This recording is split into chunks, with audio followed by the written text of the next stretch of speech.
श्री परमात्मने नमः। श्रीमद् भगवद गीता अध्याय 1। देव सुतम देवम कंस चाणूरमर्दनम देवकी परमानंदम कृष्णम वंदे जगत गुरुम। हाँ जी, इसकी हिंदी पढ़िए। अब हिंदी कौन पढ़ रहा है? हिंदी विनोद जी आप ही पढ़िए। हाँ जी।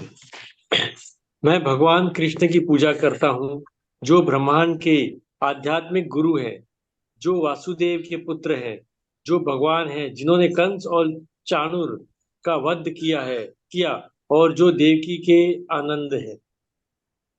हाँ, तो मैं उस कृष्ण की पूजा करता हूँ। इसमें ये बताया जा रहा है कि जो कृष्ण तत्व है आप उस पर जाइए। ये कृष्ण तत्व जो हमारे मन की जो आनंद दशा है, जो और जो बाहरी संसार की किसी भी चीज से इफेक्ट नहीं पड़ता उस अवस्था का, तो वो होता है तत्व में स्थापित होना। उस अवस्था को ये कहा जाता है। तो वासुदेव के पुत्र जो देव से जिनका जन्म हुआ, तो वो फादर जिससे जन्म हुआ वो भी देव में स्थित थे, और जिन्होंने अपना कंस और चाणूर जो राक्षस वाली वृत्तियां जो उनके अंदर थी, जिन्होंने अपना स्वयं का उनका वृत्तियों का नाश कर लिया। और देवकी के आनंद ये हो गया कि जो शरीर है वो देवकी रूप है, और जो मन है वो उसमें जो कंस और चाणूर थे उनका वध करके जो मनुष्य पूरी तरह से मुक्त वाली स्टेज में जो स्थित हो गया, वह कृष्ण तत्व है। और उसी कृष्ण तत्व की पूजा करना मतलब फिजिकल पूजा करने से लेना देना नहीं है।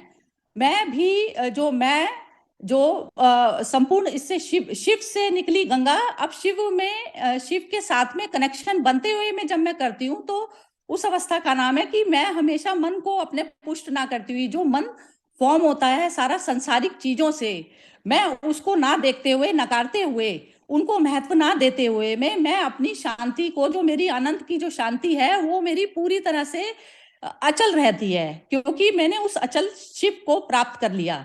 तो इस प्रकार से कृष्ण की हमें पूजा करनी है। तो जब तक आप सूक्ष्म अर्थ नहीं समझेंगे, तो जो हम पूजा का जो वास्तविक मीनिंग जो हम संसार में देखते चले आ रहे हैं, तो उससे जो है इंक्लूड कर लेता है एक नॉर्मल मनुष्य। तो जब मनुष्य को जब तक अपना मैं कौन हूं का जब तक ज्ञान नहीं होता, तो उसके कर्म में जो है वो शुद्धता नहीं आ पाती। कर्म शुद्ध इस प्रकार से निकलता है कि जब मेरी पांचों इंद्रियां, मन और बुद्धि, जब इसमें कोई भी मेरे फॉर्म नहीं हुई, कोई भी आकृति या संसार का दृश्य वर्ग मेरे माइंड में कोई भी फॉर्म नहीं हुआ, जो मेरा बर्फ की तरह से अटक जाता था, तो मैं पूरी तरह से प्रवाह की तरह बहती हूँ। क्योंकि जो पानी है, पानी को सबसे शुद्धतम प्रकृति बताया जाता है। प्रकृति में तो स्टोन भी आता है, सब कुछ आता है, लेकिन गंगा अपना जो रास्ता है वो निकाल लेती है। तो इस प्रकार कृष्ण का जो शरीर है वो प्रकृति की तरह समझिए, कि जिसमें माइंड और उसमें कोई भी किसी भी प्रकार का कोई अटकाव नहीं है। तो वो जो मनुष्य जो इस तल पर जीना शुरू कर दिया, जिसने जिसमें अपने का पूरा जो साम्राज्य है वो पूरी तरह से उसने भस्म कर दिया, तो वो मुक्त की श्रेणी में आ गया। तो मैं उस तत्व की पूजा करता हूँ, ये इसका मतलब है। तो चलिए आज का ये 3 श्लोक इकट्ठे पढ़ लेते हैं, फिर उसके बाद में जो है इसकी व्याख्या करेंगे। तो 3 श्लोक, अभी संस्कृत पढ़ने वाला कोई है इसमें? नहीं है। चलिए ठीक है, तो हिंदी एक एक श्लोक जो है, ये बिम्मी जी आप हिंदी पढ़िएगा, मैं वो पढ़ती हूँ, संस्कृत पढ़ती हूँ। ये 11th श्लोक है, पेज नंबर, ये फर्स्ट चैप्टर का 11th श्लोक। अयनेषु च सर्व। 10th मेरे ख्याल से 10th नहीं करना 10th, था ना। चलो 10th पढ़ देती हूँ, कोई बात नहीं।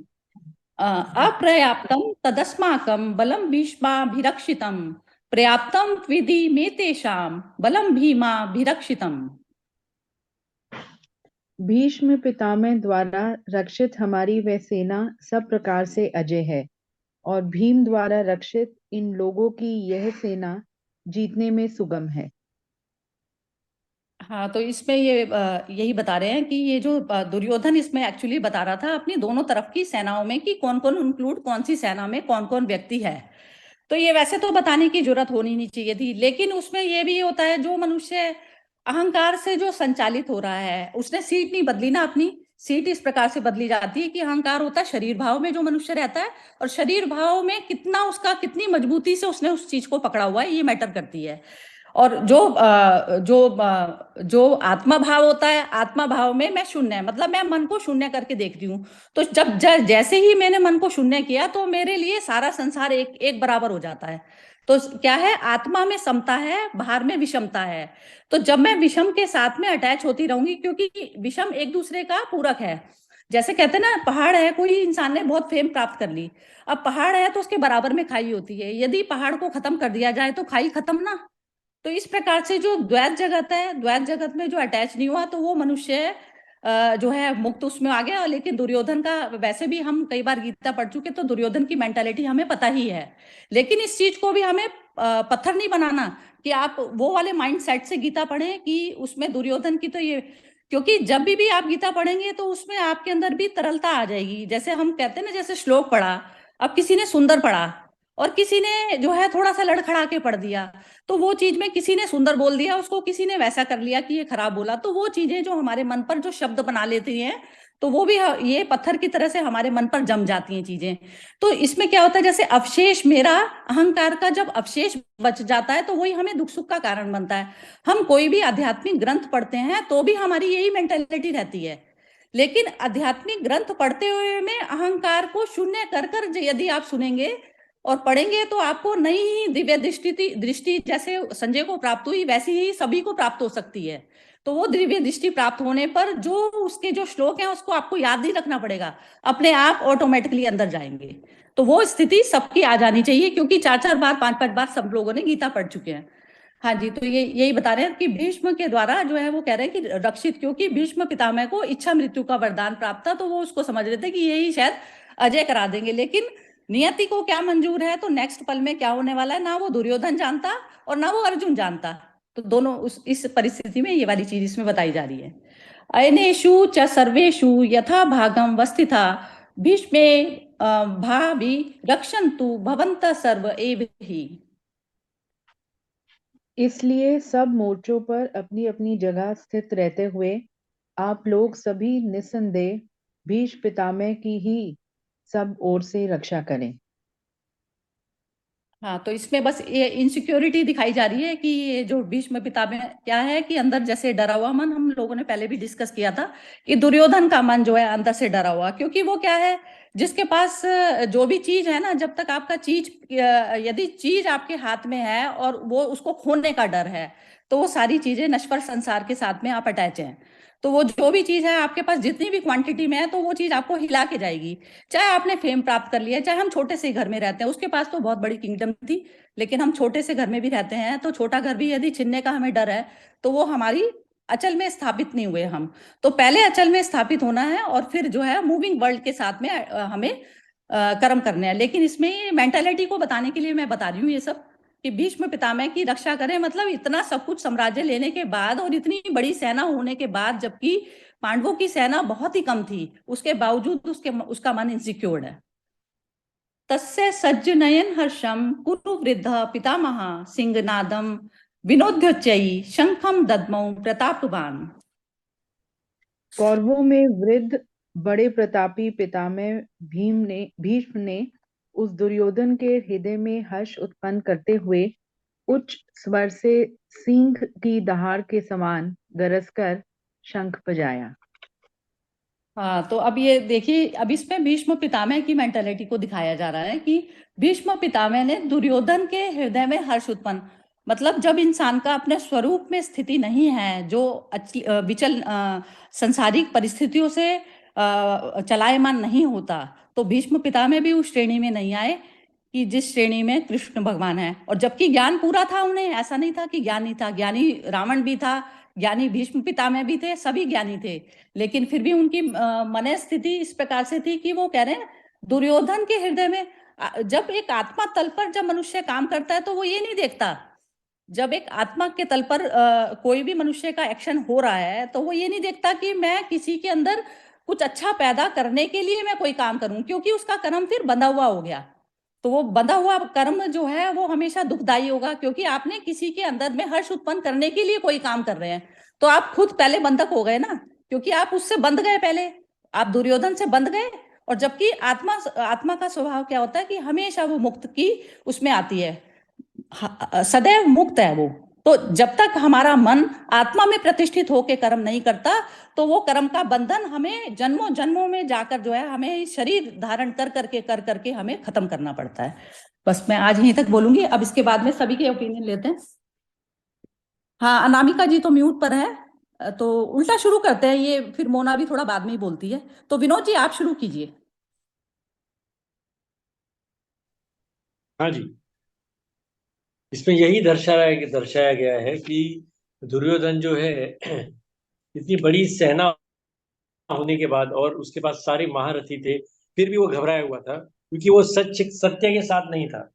मतलब अगर इंसान सत्य के साथ खड़ा है तो उसके पास बल शक्ति कम होगी तो भी दिक्कत नहीं है, लेकिन उसकी नीति नियत एकदम क्लियर होती है कि मैं सही काम कर रहा हूँ और सत्य से लड़ रहा हूँ, तो उसको मतलब जीत मिलना सुनिश्चित रहता है।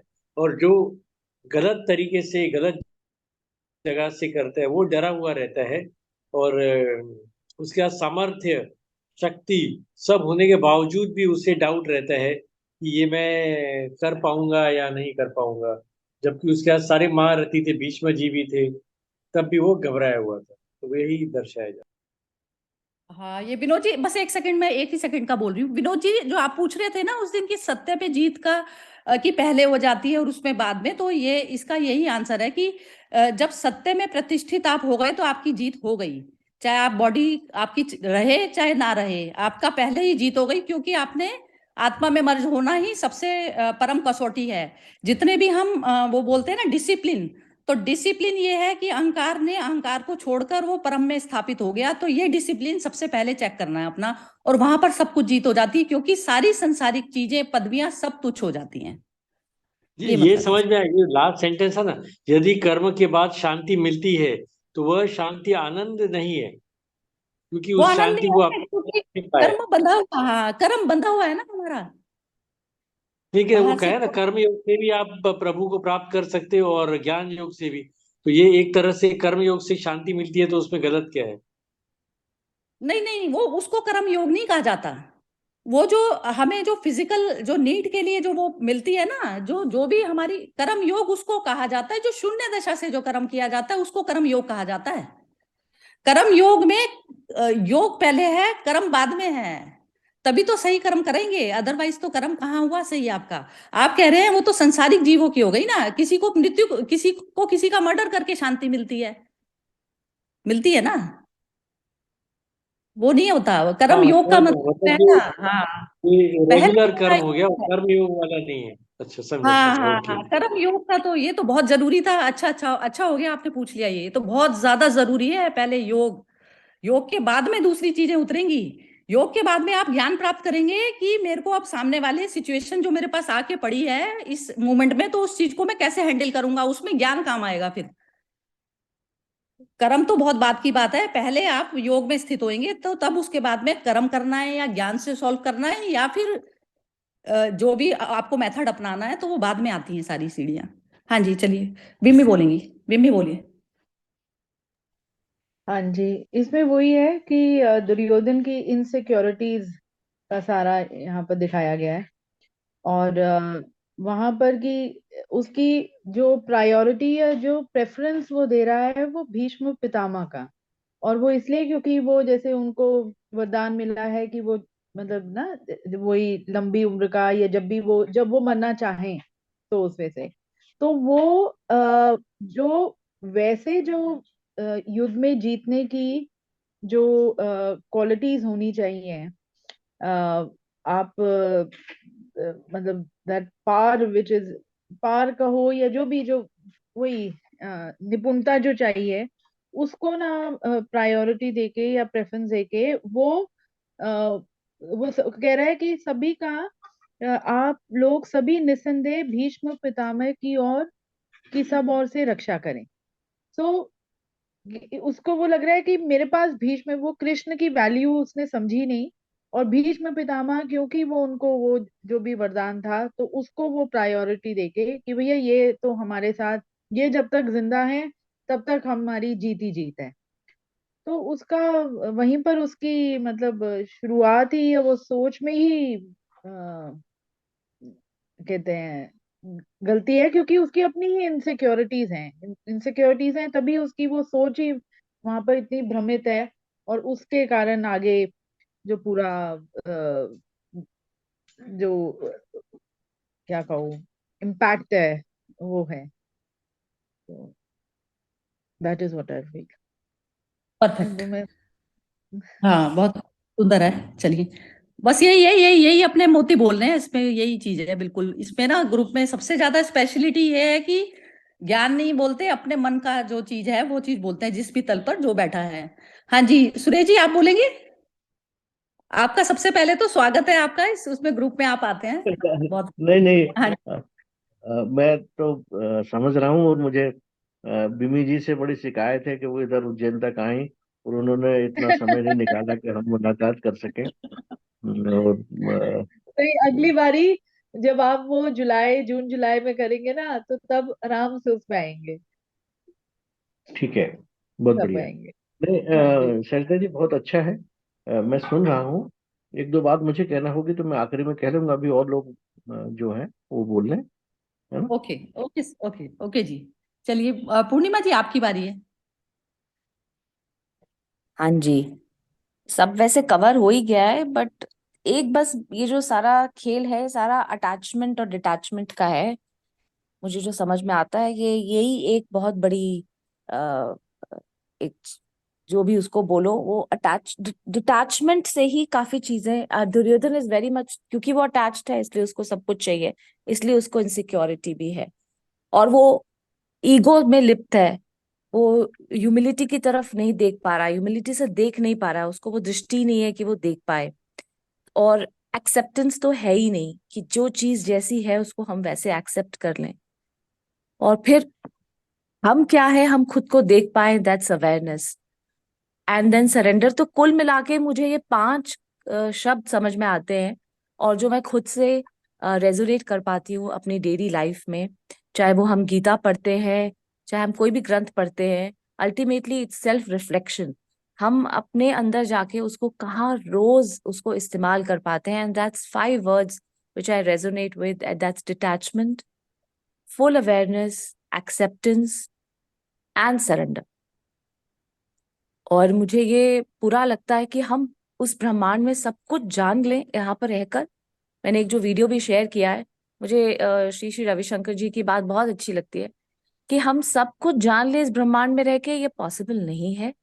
और हम सब कुछ ब्लाइंडली मान ले, ये भी पॉसिबल नहीं है। तो somewhere is a balance between the two, and with full awareness I think we can conquer all these. मतलब ये जो भी हमारे अवगुण हैं, अल्टीमेटली हमें हमें अवगुण बोलो, दुख सुख बोलो, जो भी बोलो, इनसे ऊपर उठना है। और वो अवेयरनेस और डिटैचमेंट से ही पॉसिबिलिटी उसकी नजर आती है मुझको खुद के लिए, बस। गुण और अवगुण भी हम लोगों ने आइडेंटिफिकेशन उसके साथ में कर दिया। गुण अवगुण भी करने वाला कौन है, मैटर वही करती है। अहंकार यदि यूज करता है तो उसको गुण अवगुण में बोलता है, और जब आत्मा यूज करती है, आत्मा यदि किसी को विध्वंस भी कर रही है तो उसको अब गुण ही बोला जाता है। तो बात ये है। चलिए ठीक है, मोना बोलो। हाँ जी, ये मतलब ये जो मतलब दुर्योधन को वो था, मतलब पाने की इच्छा थी कि मतलब सब ओर से रक्षा हो, भीष्म पितामह के भी, मैं युद्ध में जीत जाऊं। मतलब सेंटर में, मतलब उसको ऐसे नहीं, मतलब इंसान को ऐसे होना चाहिए कि मतलब जिस जगह पे वो खड़े हैं अब, इसमें जो भी हो, कुछ भी हार जीत जो भी हो, थोड़ा सा अपने मन को मतलब वो रखें, अपना वो करें। लेकिन मतलब ज्यादा पाने की इच्छा नहीं होनी चाहिए, ऐसे जैसे इसमें दुर्योधन की दिखाई है ज्यादा पाने की इच्छा। अपने मन को शांत और उसमें रखना, हाँ यही ठीक है, मुझे। बढ़िया। हाँ जी, और कौन बचा? हाँ, ये सिंह एक साहब चीज बोलिए। मैंने हाँ, हाँ एक बोलिए। चीज बस मुझे और बोलनी थी कि यहाँ पर जब ये इसमें भी है कि कौरवों में वृद्ध बड़े प्रतापी पितामह भीष्म ने उस दुर्योधन के हृदय में हर्ष उत्पन्न करते हुए, तो जैसे ही मतलब यहाँ पर भी, अब यहाँ पर भीष्म पितामह का वो अहंकार दिखता है कि जहां पर दुर्योधन ने थोड़ा सा कह दिया कि सारे के सारे इन पर केंद्रित रहो, इनके ना आसपास इनकी ओर रक्षा करो, तो वो भी अपने वो जैसे चौड़े हो गए, एक उनमें भी अहंकार आ गया कि भाई आई स्टैंड वेरी इंपॉर्टेंट।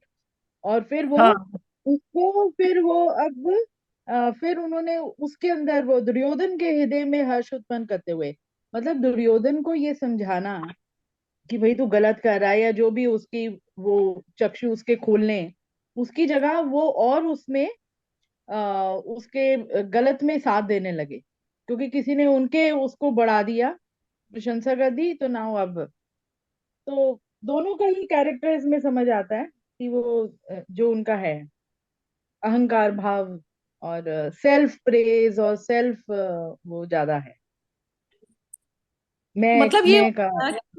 ये हो गया ना कि आप कठपुतली बने हुए हैं दूसरे लोगों की हाँ। और स्वयं की बने हुए हैं। बेसिकली तो आपकी शुद्धि नहीं है ना इंद्रियां, क्योंकि स्वयं के स्वरूप में स्थिति नहीं है। स्वयं को जब हम्म। मनुष्य नहीं जानता तो उसके नीचे कौन सी सीट कब खिसक जाएगी ये चीज उसको पता ही नहीं है। जैसे मोदी जी भी नहीं है सीट पर, तो वो मोदी जी की कोई वैल्यू है? सीट, अब वो सीट हम्म। कोई परमानेंट तो है नहीं।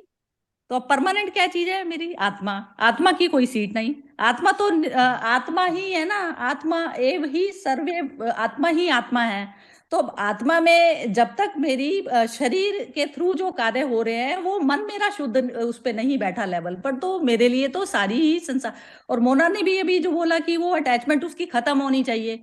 तो जितनी भी संसारिक चीजें हैं, इवन यश की भी जो कामना वाला जो मनुष्य है, जब तक मूविंग वर्ल्ड के साथ में उसने अपना संबंध बनाया हुआ है, और जबकि उसका संबंध था रियल में किससे, तो बेवकूफी पहले लेवल पर ही कर जाता है मनुष्य। पहले लेवल पर ही सबसे बड़ी बेवकूफी वो ये कर लेता है कि मूविंग वर्ल्ड के साथ में अटैच होने की कोशिश करता है, और जबकि वो उसके हाथ से फिसलने वाला ही है, क्योंकि स्वयं का नहीं पता कि नेक्स्ट क्षण वो सांस लेगा नहीं लेगा। तो ये चीज है, समझदार वही व्यक्ति है जिसने आत्मिक संबंध बनाने की तरफ पर जाता है कि आत्मा ही एक मेरा रियल संबंध है। तो अब इसको अब आपसे सुन लेते हैं अब उनका। वो हाँ, हाँ, वो कोई कौन पांडवों बोल रहा ने है? भी अगर जीत हासिल कर ली, तो जीत हासिल करके पांडवों ने भी क्या प्राप्त कर लिया। हाँ ठीक है, बिल्कुल बढ़िया। हाँ जी, सिंह साहब आप बोलिए। हाँ हाँ जी। मुझे तो इतना ही समझ आता है कि ये सब सुन के कि भय और अहम का चोली दामन का साथ है। ये भाई भाई हैं, एक साथ रहते हैं। इनको एक एक है तो दूसरा होना जरूरी है। ये एक सिक्के के दो पहलू हैं, यानी कि एक साथ ही है, एक इसको अलग नहीं किया जा सकता, दोनों हमेशा साथ में रहते हैं। तो यही एक है जो प्रॉब्लम, जिसको समझना है कि कैसे इनसे छुटकारा पाया जाए। तो इतना ही बोलूंगा मैं बस। बहुत ही सुंदर, बिल्कुल ही ठीक बोला आपने। हाँ जी, सुरेश जी आप बोलिए। है नहीं, बढ़िया, बहुत अच्छा सब लोगों ने कहा। और अ, जैसे कि पूर्णिमा जी ने कहा कि डिटैचमेंट वाली बात है। और हम लोगों चीजों से संबद्धता, ये एक बड़ा, मतलब हिंदी में संबद्धता कहेंगे, अटैचमेंट कहेंगे। तो वो दूसरी चीज है पक्ष। जब कोई किसी के, जैसे कबीर साहब ने भी एक पद कहा है, पखा पखी के कारणे सब जग रहा भुलान, है ना। और इसका मतलब ये है कि सारे संसार में निरपक्ष होए के हरि भजे सोई संत सुजान। यानी सबसे बड़ी समस्या पूरे संसार में यह है कि हम या तो पक्ष में होते हैं या तो विपक्ष में होते हैं, है ना।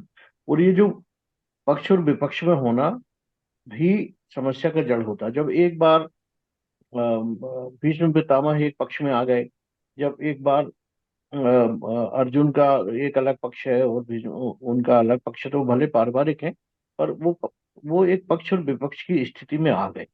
जब पक्ष और विपक्ष की स्थिति आ गई, तब आप सत्य को नहीं देखते हैं, आप ये देखते हैं कि मेरे पक्ष में सही क्या है, वो दूसरा भी देखता है मेरे पक्ष में सही क्या है।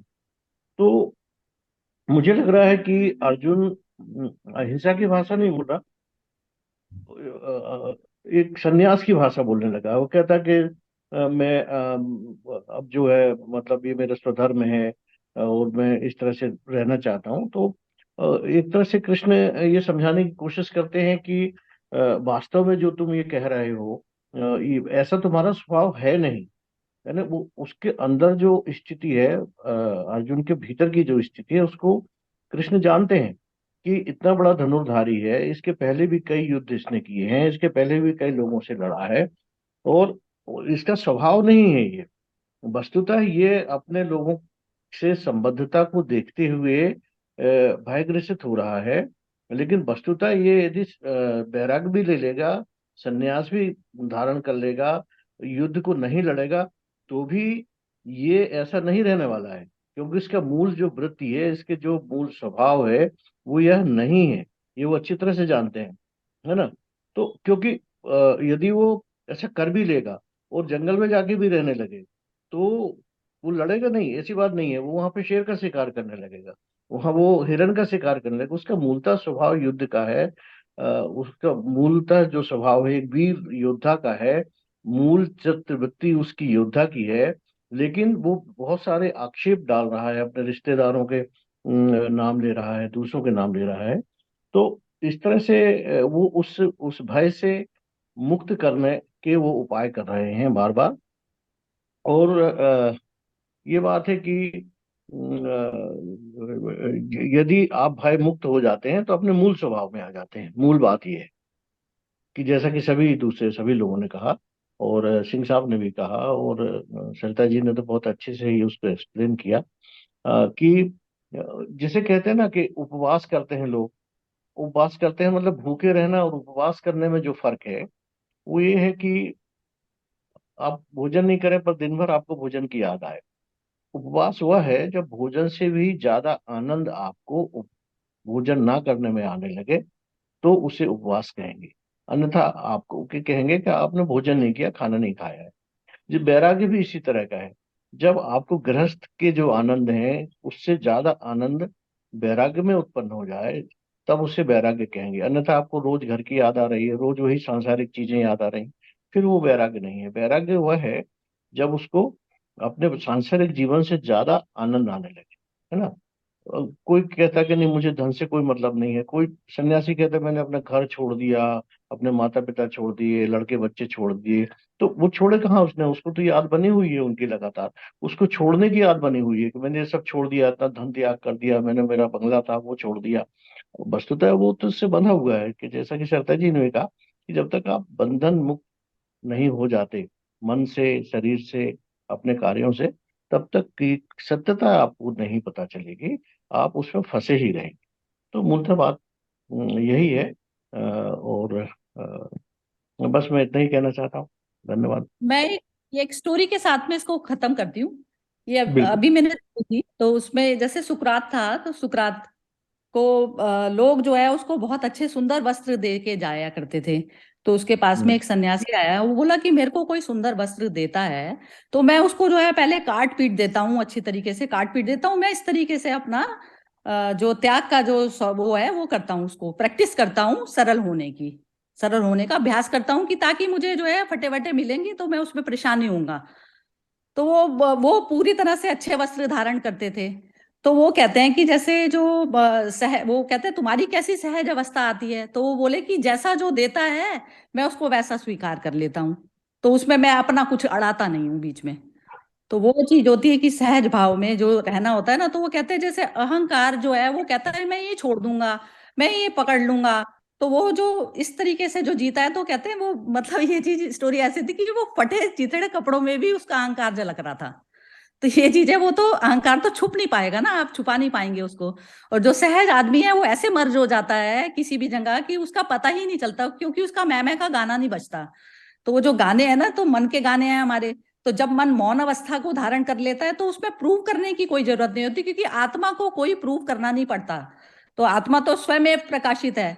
तो जब इंसान की बिल्कुल मनस्थिति, मनोदशा पूरी तरह से शांत अवस्था नहीं प्राप्त हुई है, तो आप उसके स्वरूप को नहीं जान पाएंगे। तो कहते हैं जैसे जो मन में जो जिस भी प्रकार की आपकी लहरें आती हैं ना बार बार, तो ये लहरें जिस समय शांत होती हैं और या लहरें आती भी हैं तो आपकी आई और गई, आप उसको रोकते नहीं हैं, तो अहंकार निर्मित नहीं हो पाता। तो बस यही यहीं बढ़िया। पर ही पहुंच करना पड़ता है हमें। बाकी चलिए ठीक है, बढ़िया। बस हो गया पूरा। तो हाँ, करें खत्म। मुझे मुझे और सुरेश जी से कुछ बोलना था। सुरेश जी, हमको भी आपसे अब कुछ शिकायत है। हाँ बोलिए। हाँ, कहत कबीर जो है ना वो पूरा तो करते हैं। किसी एक दिन आ जाइए, एक एक हफ्ते में हाँ कोई हाँ, कोई भी दिन बिल्कुल छुट्टी लीजिए, बिल्कुल तो उसको जरा आगे बढ़ा दीजिए। बिल्कुल। जरा सांसारिक माया मोह में बहुत फंसा हुआ हूँ इस समय, और इस वजह से मैं तो थोड़ी सी लेकिन यदि 1 मिनट हो तो इन्होंने बड़ी अच्छी बात कही, सरिता जी ने सुकरात की हाँ जी, बात हाँ जी, मुझे याद आ गई, और हाँ मेरा जी। मन कह रहा है कि उसकी बात कर ली जाए। हम्म। सुकरात बहुत मौजी आदमी था सच। और वो नंगे पैर रहता था, है ना, मेरे ख्याल से यूनान का रहने वाला था, है ना। तो हाँ जी। उसका एक बड़ा वो उस समय जैसे अपन कहते ना, एक बियर जैसी चीज होती थी या विस्की होती थी, वो लोगों को एक कप पिलाता था और उसको खूब सुनता था, खूब उससे क्वेश्चन करता था। क्वेश्चनिंग उसकी बहुत बड़ी बात थी सुकरात की। क्वेश्चन करता था और सुनता था, दो चीजें उसकी। तो न्यायाधीश यदि फैसला देता था कि भाई इसने बहुत गलत किया, इसको मर्डर किया है इसने, इसलिए इसको फांसी की सजा दी जाए, तो न्यायाधीश को एक कप बियर पिलाता था और बोलता था कि यार ये आपने इसको मर्डर का क्या मतलब है। तो वो कहता था कि इसने किसी व्यक्ति को मारा है इसलिए मर्डर, इसलिए इसको फांसी की सजा दी। तो वो कहता था कि युद्ध में इतने लोगों को जो मारा जा रहा है तो इसका मतलब है वो मर्डर कर रहे हैं सब। तो न्यायाधीश एकदम घबरा, नहीं नहीं नहीं वो मर्डर नहीं है। तो नहीं, क्यों मर्डर नहीं है, किसी व्यक्ति ने किसी को मारा तो मर्डर है। तो वो बोलता था कि अच्छा ऐसा नहीं है, यदि यदि युद्ध में माफ है, युद्ध में यदि कोई किसी को मारे तो मर्डर नहीं है। तो उसने कहा कि अच्छा जिसको आपने मर्डर की सजा दी उसको अभी जल्लाद फांसी देगा शांति अवस्था में, तो जल्लाद ने मर्डर किया। तो फिर न्यायाधीश चुप हो जाता था। तो सुकरात इसी तरह से लोगों से बहुत क्वेश्चन करता था, और पूरी युवा पीढ़ी उस समय की उसके इन सवालों से प्रभावित हो गई थी, और इसके लिए उसको जहर की सजा दी गई थी कि वो अपने हाथों से जहर पिएगा, और उसने पिया। लेकिन जब जहर उसको दिया जा रहा था तब उसने एक बात कही थी कि तुम लोग इन अज्ञानियों की, मूर्खों की दुनिया में रहने से तो अच्छा है कि मैं जहर पी के मर जाऊं, क्योंकि यहाँ पर कोई सवाल नहीं उठाता है। हम्म। और वो हमेशा सवाल उठाता रहा अपनी पूरी जिंदगी, और इसलिए पूरा पूरा जो यूरोप है वो सवालों को उठाने वाला समाज बना, और उसके कारण एक वैज्ञानिक चेतना आई, और इसलिए उन्होंने सत्य और असत्य की परख करने में अपनी वैज्ञानिक दृष्टि को विकसित किया। तो ये सुकरात की देन है। बाद में उसका प्लेटो उसका शिष्य था, और बहुत सारी बातें प्लेटो ने फिर कही, अभी वक्त नहीं है। मैं तो आपको सिर्फ ये सुनाना चाह रहा था कि सुकरात बहुत ही मनमौजी किस्म का आदमी था, और जिसको अपन आज का शब्द कहते हैं ना, अपन होटल में जाते हैं तो बैरा कहते हैं। बैरा शब्द का उपयोग उसी समय से शुरू हुआ था। उसको ये शब्द के बियर को लाने वाला जो होता था ना, उसको बेरा कहते थे। तो ये शब्द भी वहीं से आया था, टू गिव बियर, इस तरह का। इसलिए उसको कहते, यानी जो उसको होल्ड करके लाता था उसको उसको उस शब्द का की उत्पत्ति वहां हुई थी। तो सुकरात के और भी बहुत किस्से हैं मजेदार, कभी कभी अपन बात करेंगे तो, है ना जी। धन्यवाद। चलिए, ठीक है, खत्म करते हैं आज का सेशन। चलिए, जय जी। श्री कृष्णा। जय श्री कृष्ण। जय श्री जय कृष्ण। श्री कृष्ण।